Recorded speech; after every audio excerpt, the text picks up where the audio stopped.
റെക്കോർഡിലേക്ക് കുതിക്കാനുള്ള പ്രിപ്പറേഷനിലാണ്. അതെ, പ്രിപ്പറേഷനിലാണ്, റെക്കോർഡ് ചെയ്യാനുള്ള അറ്റംപ്റ്റ് ആണ്. അതെ, അതിന്റെ വിശേഷങ്ങളൊന്ന് ഷെയർ ചെയ്യാമോ? വിശേഷങ്ങള്, ഈ ഇവന്റിന്റെ പേര് നിങ്ങൾക്ക് എല്ലാവർക്കും അറിയാം, മൃദംഗനാഥം. ഇത് ഓർഗനൈസ് ചെയ്തിരിക്കുന്നത് മൃദംഗ വിഷൻ എന്ന് പറയുന്ന ഒരു പ്രീമിയം ആർട്ട് മാഗസീനാണ്. നമുക്കിവിടെ ഒരുപാട് മാഗസീൻസ് ഉണ്ട്, പക്ഷേ ആർട്ടിന് വേണ്ടി ഡെഡിക്കേറ്റഡ് ആയിട്ടുള്ള ഒരു മാഗസീനാണ് മൃദംഗ വിഷൻ. സോ അവരുടെ ഒരു ലോഞ്ചിനോടും കൂടെ അനുബന്ധിച്ചിട്ടുള്ള അവരുടെ ഒരു ബ്രെയിൻ ചൈൽഡ് ആണിത്. അതിൻ്റെ സിഇഒസായ mister Shameer and mister Nikosh, അവരുടെ രണ്ടുപേരുടെയും കൂടെ ഒരു വിഷനാണ്. അതിലേക്ക് ഞാനും കൂടെ അതിൻ്റെ ഒരു ഫേസ് ആയിട്ട് ഇതിൻ്റെ എല്ലാ ഓരോ ഘട്ടത്തിൻ്റെയും ഡെവലപ്മെൻറ്റ്സ് പ്രേക്ഷകരിലേക്കും പാർട്ടിസിപ്പൻസിലേക്കും എത്തിക്കാനുള്ള ഒരു ഫേസ് ആയിട്ട് ആണ് ഞാൻ ഇതിലേക്ക് കടന്നു വന്നത്. പിന്നീട് അതിൻ്റെ കോറിയോഗ്രാഫിയിലും കൂടെ ഞാൻ ഭാഗമാകുകയുണ്ടായി. നിങ്ങൾക്ക് എല്ലാവർക്കും അറിയാമല്ലോ അല്ലേ, കാരണം കൈതപ്പുറം തിരുവേണ്ടി എഴുതിയിട്ട് ദീപാങ്കുരൻ മ്യൂസിക് ചെയ്ത് നമ്മുടെ അനൂപ് ശങ്കർജി പാടിയിട്ടുള്ള ഒരു ഗാനത്തിനാണ്, അതാണ് ആക്ച്വലി ഇവന്റ്. ആ ഗാനത്തിൻ്റെ നൃത്ത ചുവടുകൾ 12,000 നർത്തകർ ഒന്നിച്ച് ഒരേ സമയം ഒരു 8.5 മിനിറ്റോളം ദൈർഘ്യമുള്ള ഒരു ഗാനത്തിൻ്റെ നൃത്താവിഷ്കരണമാണ് മൃദംഗനാഥം എന്ന് പറയുന്ന ഈ ഒരു ഇവന്റ്. ഇതിപ്പോൾ നമ്മൾ ഗിന്നസ് റെക്കോർഡിന് വേണ്ടിയിട്ടുള്ള അറ്റംപ്റ്റ് ആണ്. ഒരേ സമയത്ത് ഇത്രയേറെ നർത്തകർ ഒരേ കലാരൂപമായ ഭരതനാട്യം അവതരിപ്പിക്കുന്നു, ഒരേ കോറിയോഗ്രാഫി അവതരിപ്പിക്കുന്നു എന്നുള്ളതാണ്, അതാണ് നമ്മൾ അറ്റംപ്റ്റ് ചെയ്യുന്നത്. അപ്പം അത് കേരളത്തിൽ നടക്കുന്നു എന്നുള്ളതൊരു സന്തോഷം. കേരളത്തിൽ നടക്കുന്നുവെങ്കിലും ഗ്ലോബലി ആളുകൾ, എല്ലാ രാജ്യങ്ങളിൽ നിന്നുമുള്ള പാർട്ടിസിപ്പൻസ് നമുക്കുണ്ട്. അമേരിക്കയിൽ നിന്നാണെങ്കിലും ഗൾഫ് രാജ്യങ്ങളിൽ നിന്നാണെങ്കിലും യൂറോപ്പിൽ നിന്നാണെങ്കിലും ഒക്കെ നമുക്ക് പാർട്ടിസിപ്പേഷനുണ്ട്. അതാണ് മറ്റൊരു പ്രത്യേകത. പിന്നെ ഏറ്റവും വലിയൊരു പ്രത്യേകത എന്ന് പറയുന്നത് നമ്മുടെ സംസ്കാരം നമ്മളെ പഠിപ്പിക്കുന്നത് ഗുരുവിൽ നിന്നുമുള്ള അറിവ് എന്നുള്ള ആ ഒരു ട്രഡീഷൻ കീപ്പ് ചെയ്തുകൊണ്ട് തന്നെ ഗുരുക്കന്മാർ വഴി മാത്രമാണ് ഇതിലേക്ക് ഒരു കലാകാരനോ കലാകാരിക്കോ എത്തിപ്പെടാൻ കഴിയുകയുള്ളൂ. ഒരു വെബ്സൈറ്റിൽ പോയി അവർക്ക് ഇൻഡിവിജ്വൽ രജിസ്ട്രേഷൻ സാധ്യമല്ല. അവർക്ക് അതിൽ രജിസ്റ്റേർഡ് ആയിട്ടുള്ള ഗുരുക്കന്മാരുണ്ട്. അത് അവർ വഴി അവരുടെ കീഴിൽ നിന്നും ഈ കോറിയോഗ്രാഫി അഭ്യസിച്ച് അവരുടെ മേൽനോട്ടത്തിൽ ഈ കോറിയോഗ്രാഫി പഠിച്ച് അന്ന് അവിടെ വന്ന് ഈ ഇവന്റിൽ പാർട്ടിസിപ്പേറ്റ് ചെയ്യുക എന്നുള്ളതാണ് ഓരോ നർത്തകരുടെയും റെസ്പോൺസിബിലിറ്റി. ഇതൊക്കെയാണ് നമുക്ക് ഇപ്പോൾ ഉള്ള ഡീറ്റെയിൽസ്. നമ്മളുടെ രജിസ്ട്രേഷൻസ് ഇപ്പോൾ ഓപ്പൺ ആണ്, എങ്കിലും കുറച്ചും കൂടെ ലിമിറ്റഡ് ആയിട്ടുള്ള സീറ്റ്സ് നമുക്കുണ്ട്. നമ്മൾ ഉദ്ദേശിച്ചത്ര തന്നെ രജിസ്ട്രേഷൻസ് നമുക്ക് വന്നിട്ടുണ്ട്. ലോകത്തിൻ്റെ എല്ലാ ഭാഗങ്ങളിലും നർത്തകരെ മൃദംഗനാഥത്തിനായിട്ട് തയ്യാറെടുത്തുകൊണ്ടിരിക്കുകയാണ്. അപ്പോൾ ഒരേ എനർജി പല ഭാഗങ്ങളിലായിട്ട് ഇങ്ങനെ റേഡിയേറ്റ് ചെയ്തുകൊണ്ടിരിക്കുകയാണ്. അതെല്ലാം കൂടെ 21-ാം തീയതി ഒത്തുചേരണം. ശരിക്കും ചെറിയൊരു കാര്യമല്ലത്. 1-2 പേരോ അല്ലെങ്കിൽ 1-2 പേരോ 100-1000 പേരോ 12,000 പേരെ കോർഡിനേറ്റ് ചെയ്ത് ഇത് ചെയ്യുക എന്ന് പറഞ്ഞാൽ ചെറിയൊരു കാര്യമല്ല.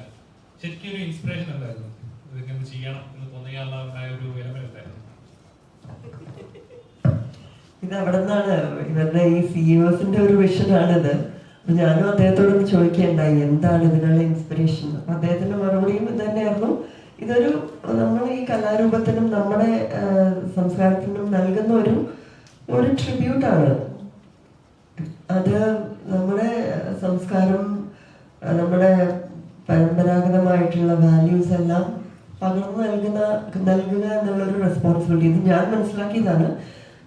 ആ ഒരു റെസ്പോൺസിബിലിറ്റി നമുക്ക് എല്ലാവർക്കും ഉണ്ട്.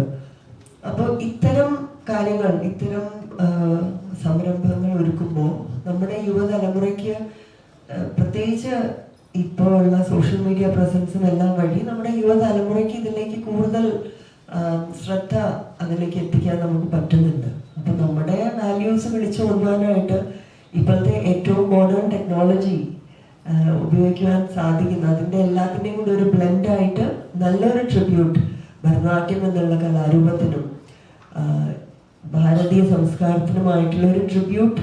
അതുകൊണ്ടാണ് നമ്മൾ അതിനെ ആ ദിവസം വരെ നമ്മൾ അതിനെ അറ്റംപ്റ്റ് എന്ന് തന്നെ വിളിക്കുന്നുള്ളൂ.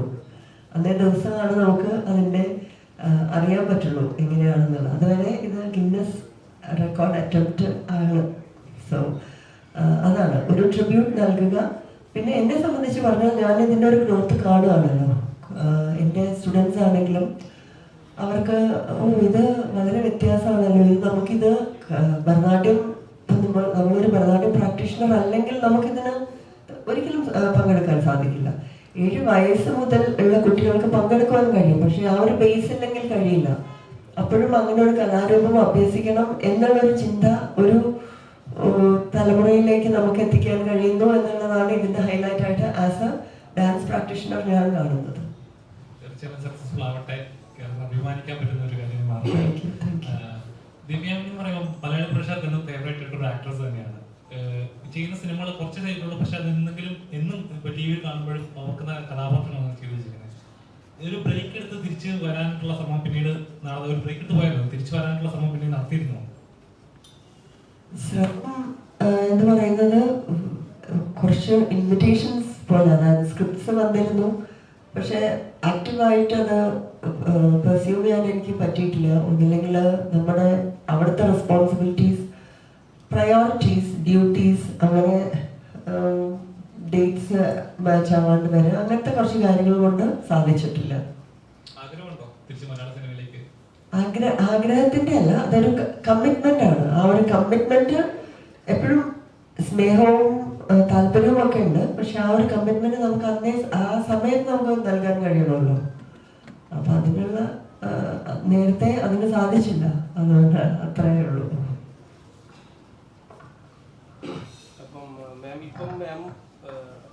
ഈ സാരി എനിക്ക് തോന്നുന്നു അന്നത്തെ ഇവന്റിലേക്കുള്ള സാരിയാണ്. ഞങ്ങളൊന്ന് ഒരു ദിവസം ലോഞ്ചിങ്ങിനെ കണ്ടായിരുന്നു ഈ സാരി. അപ്പം അന്ന് പറഞ്ഞായിരുന്നു 12,000 പേർക്ക് ഒരേ സമയം ഈ സാരി കൊടുക്കണ ഒരു ഭയങ്കര ശ്രമകരമായ കാര്യമാണ്. അപ്പം അതിന്റെ എങ്ങനെയായിരുന്നു, അവര് ഫുൾ റെഡി ആയോ സാരീന്റെ? നമ്മൾക്ക് എല്ലാ സാരീസും റെഡിയാണ്. നമ്മളത് ഓൾറെഡി ആളുകളിലേക്ക് രജിസ്റ്റർ ചെയ്ത പാർട്ടിസിപ്പൻസിന്റെ കയ്യിലേക്ക് സാരികളെ എത്തിച്ചുകൊണ്ടിരിക്കുകയാണ്. ഇതിപ്പോൾ കല്യാൺ സിൽക്സിന്റെ എന്താ പറയുക ഡിസൈനിങ്ങും അവർ കസ്റ്റമൈസ് ചെയ്തിട്ട് നമ്മുടെ മൃദംഗനാദത്തിന്റെ ആ ലോഗോ വെച്ചിട്ടുള്ള ബ്ലൗസ് പീസും. സോ ഇത് തന്നെ ആയിരിക്കും. ഇതിപ്പോൾ റെഗുലർ ഡ്രേപ്പിലാണ് ഞാൻ ഉടുത്തിരിക്കുന്നത്, പക്ഷെ അന്ന് പ്രാക്ടീസ് സാരി ലുക്കിലായിരിക്കും എല്ലാ നർത്തകരും. അന്ന് തന്നെ ഒരു ഡാൻസറിനെ നിങ്ങൾ ലോഞ്ചിന് കണ്ടല്ലോ, ആ ഒരു ലുക്കിൽ, ഏകദേശം ആ ഒരു ലുക്കിലായിരിക്കും ഞാൻ ഉൾപ്പെടെയുള്ള എല്ലാ നർത്തകരെയും അന്ന് നിങ്ങൾ കാണുന്നത്.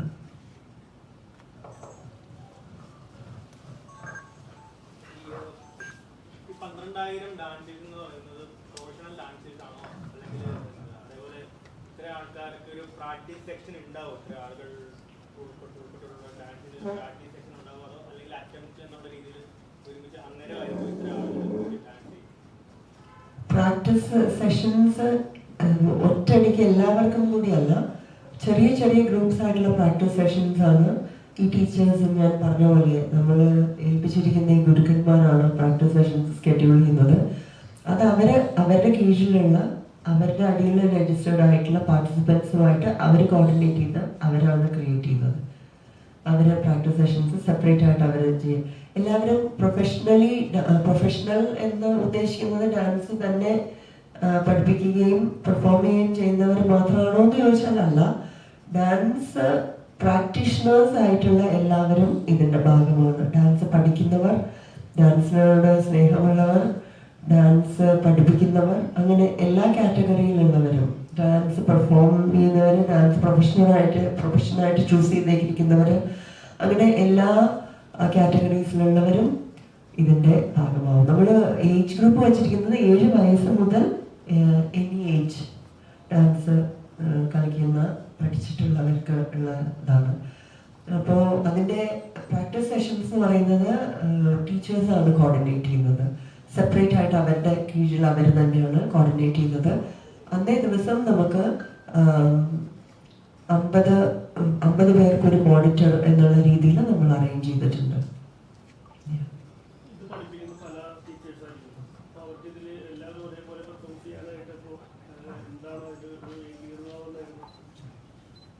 ഏകീകൃത ഞാൻ ചെയ്ത കോറിയോഗ്രാഫി എൻ്റെ വീഡിയോ ആണ്.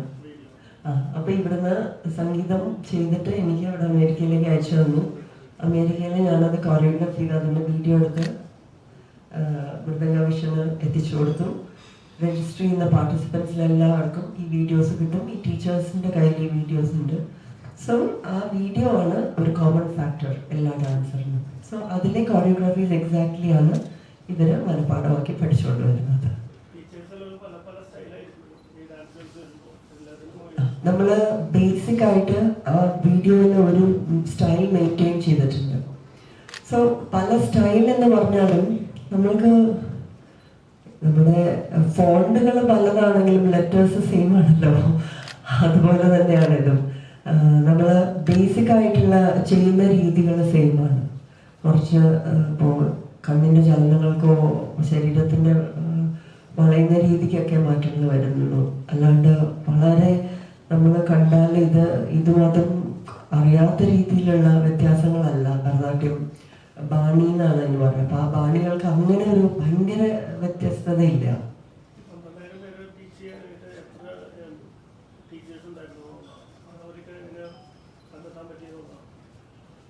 നമ്മൾക്ക് ഓരോ ടീച്ചറും 25-ൽ കൂടുതൽ കുട്ടികൾ അവർക്ക് അവരുടേതായിട്ടുള്ള ശിഷ്യഗണങ്ങൾ തന്നെ റെഡിയാണ് എന്നുള്ള രീതിയിൽ ഒരു കമ്മിറ്റ്മെന്റ് കൊണ്ട് മുന്നോട്ട് വരുന്ന ഗുരുക്കന്മാർ ഒരുപാട് പേര് നമുക്കുണ്ടായിരുന്നു.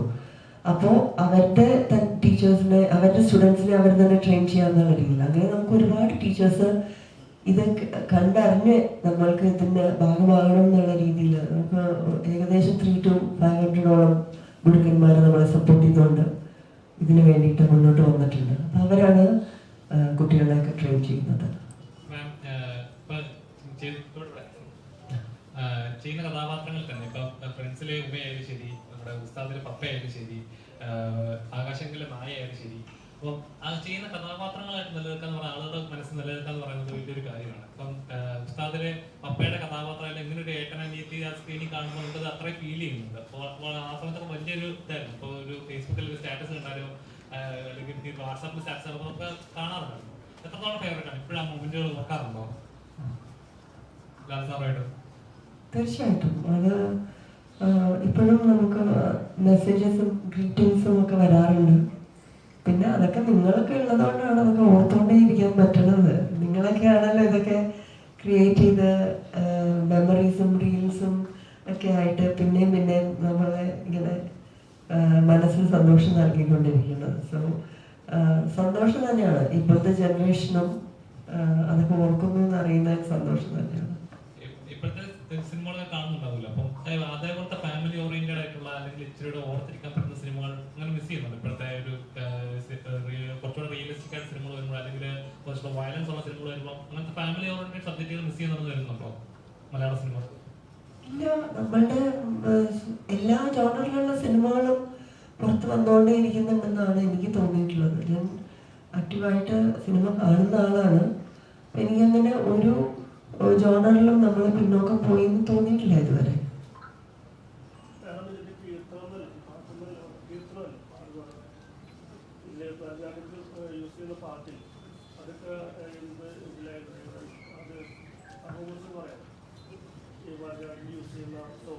ഭരതനാട്യത്തിന്റെ യൂസ് ചെയ്യുന്ന ഇതിന്റെ ഗാനമാണോ? ഇതിന്റെ ഗാനം നമ്മൾ ഇതിനായിട്ട് എഴുതിച്ചതാണ്. കൈതപ്രോക്കളാണ് എഴുതിയിരിക്കുന്നത്. അദ്ദേഹം എഴുതി മൃദംഗനാഥം എന്നുള്ള പേരിന് അനുയോജ്യമായിട്ടുള്ള രീതിയിൽ ഭഗവാൻ പരമശിവന്റെ നൃത്തത്തിനെ വർണ്ണിക്കുകയും അതിലുപയോഗിക്കുന്ന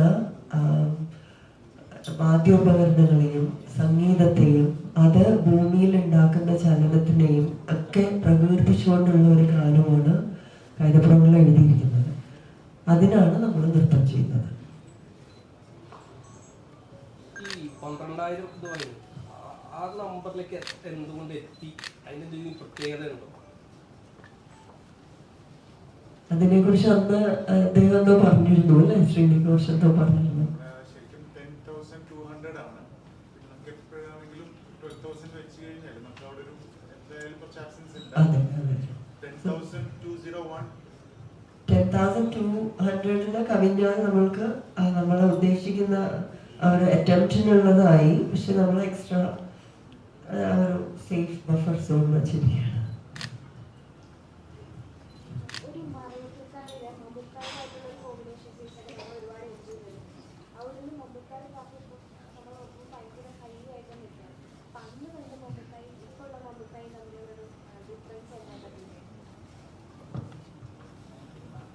എന്താണ് മൈറ്റി എന്നുള്ള വേർഡിന്റെ എന്താണെന്ന് മൈറ്റിയസ്റ്റ് ഉണ്ടോ എന്ന് എനിക്കറിയില്ല. അത് തന്നെയാണ്, അത് കിടിലം കിടിലോ കിടിലം എന്നൊക്കെ പറയുന്ന പോലെയാണ്. അത് വർണ്ണിക്കാനൊന്നും വേർഡ്സ് ഇല്ല നമുക്ക്. ഔട്ട് ഓഫ് ദ വേൾഡ് ആണ്.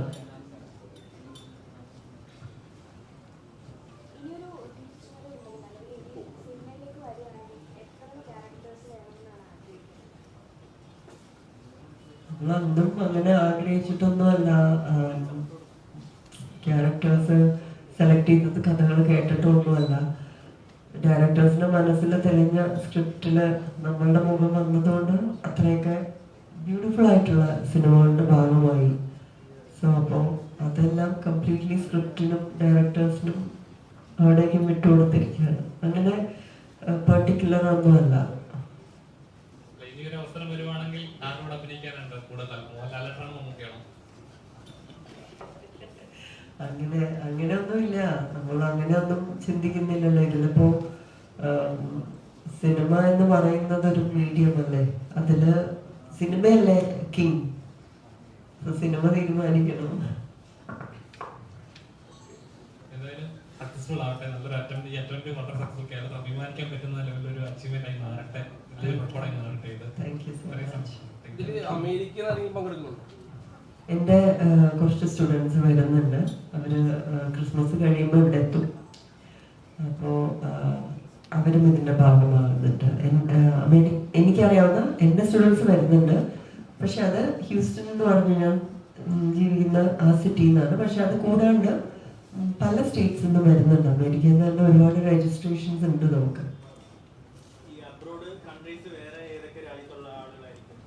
ഗൾഫ് രാജ്യങ്ങളിലൊന്നും ഉണ്ട്, യൂറോപ്പിൽ നിന്നുണ്ട് എന്ന് എനിക്കറിയാം. ബാക്കി ഒരുപാട് സ്ഥലങ്ങളിൽ നിന്നുണ്ട്, ഗ്ലോബലി ഉണ്ട്. കാരണം നമ്മൾ ആ വഴിയിൽ നമ്മൾ ഓൺലൈൻ ലേണിംഗ് പോസിബിലിറ്റി അവർക്ക് കൊടുത്തിട്ടുണ്ട്. പക്ഷേ with the supervision of certified teachers. അപ്പം അതുകൂടെ അങ്ങനെ രണ്ട് രീതിയിലും നമ്മൾ ഫെസിലിറ്റേറ്റ് ചെയ്തിട്ടുണ്ട് അവർക്ക്.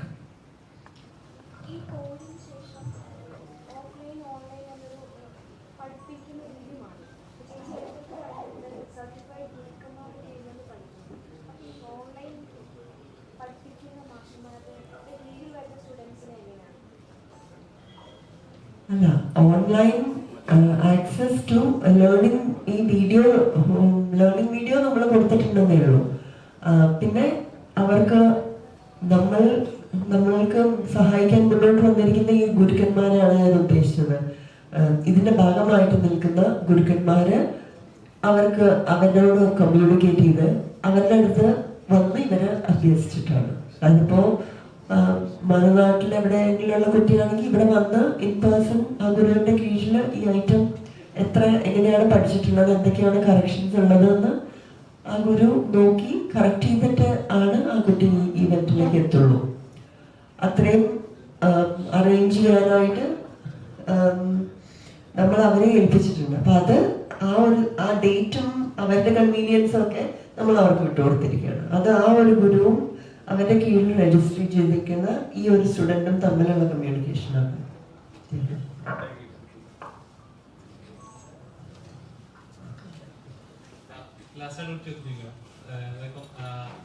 ചില നല്ല സിനിമകൾ നമ്മുടെ തിയേറ്ററിൽ കണ്ട് വിജയിച്ച് വാവും തോന്നുന്ന സിനിമകളിൽ രണ്ടാം ഭാഗം വരുമ്പോൾ നമുക്ക് ഒരുപാട് എക്സ്പെക്ടേഷൻ ഉണ്ടാവും. ചിലപ്പോൾ അത് ആ റിസൾട്ട് കിട്ടിയെന്ന് വരത്തില്ല. അതേപോലെ ഒരുപാട് എക്സ്പെക്ട് ചെയ്ത സിനിമയാണ് ആകാശഗംഗ 2. കണ്ടായിരുന്നു?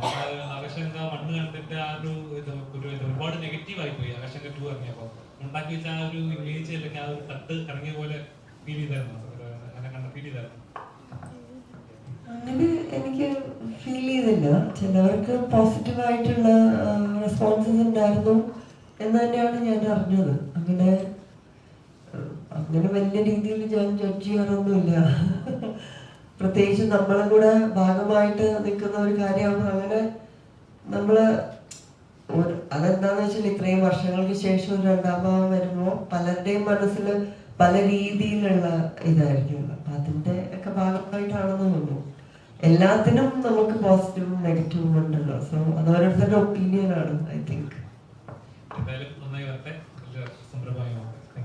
Thank you so much. നിങ്ങളൊക്കെ എല്ലാവരും കണ്ടിന്യൂസ് ആയിട്ട് ഈ ഇവന്റിന് ഒരുപാട് സപ്പോർട്ട് തരുന്നുണ്ട്. ആൻഡ് ജനങ്ങളിലേക്ക് ഇത് എത്തിക്കാൻ വേണ്ടിയിട്ട് നിങ്ങൾ വഴി തന്നെയാണ്. നിങ്ങളുടെ ഒരു പ്രസൻസും ആ ഒരു ബ്രിഡ്ജ്, നിങ്ങളാണ് ഒരു പാലമായിട്ട് നിൽക്കുന്നത്. നമ്മളും ഇത് ജനങ്ങളിലേക്ക് എത്തിക്കാൻ ഇത് വലിയൊരു കാര്യമാണ്. നമ്മൾക്കിത് കേരളത്തിൽ നടത്താൻ കഴിയുക എന്നുള്ളത് വലിയൊരു കാര്യമാണ്.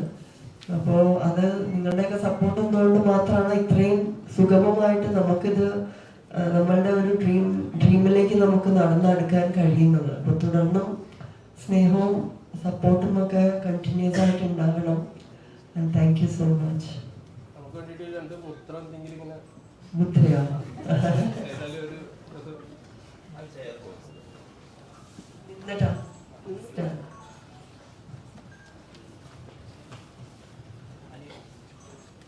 ചെയർമാൻ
ഇത് ഇതിലുള്ളതാണോ?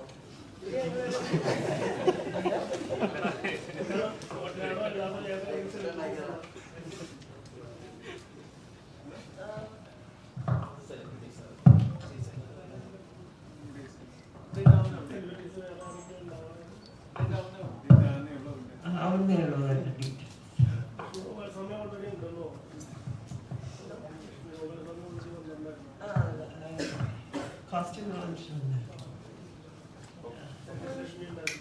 അതെ അതെ അതെ അതിന്റെ ഡീറ്റെയിൽസ് വരണേ ഉള്ളൂ.